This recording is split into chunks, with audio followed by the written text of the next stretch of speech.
Hey guys, it's Yolanda at DryerBuzz. This is not an episode of In the Kitchen with DryerBuzz, but let me tell you what had happened in the kitchen with DryerBuzz. All right, so from Choices Kitchen, we came home with our secret ingredient for the week, and they're testing our kitchen skills, and they sent me home with a whole chicken. And my thing was to cut up this chicken, and this was, let me tell y'all, my first time that I can remember cutting up an entire raw chicken. And I'm gonna tell you, the first cut I had to go sit down and gather myself. Let me tell you. Now mind you, I know some of y'all are probably looking over there and counting my pieces. Yes, I'm a piece shy. I only have 7 pieces.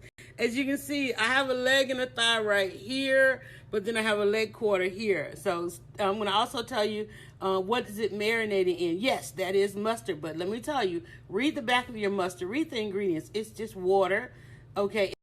Again, using mustard as a shortcut on the chicken, you're simply just adding the ingredients that's in the mustard, which is actually water, vinegar, salt, mustard seed, and turmeric, right? So why not take that shortcut and go ahead and put your mustard on the chicken, to which I also added some wine, some rosemary, some thyme, and then, of course, what everybody wanted in the household, and that was lemon pepper.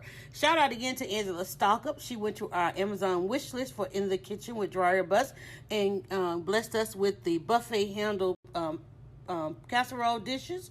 So check it out. Look at Brennan over there. He's like, girl, you did your thing on that chicken. I did, Brennan. So I'm going to add some celery and some onion to this after it marinates. I got a lid that came with this.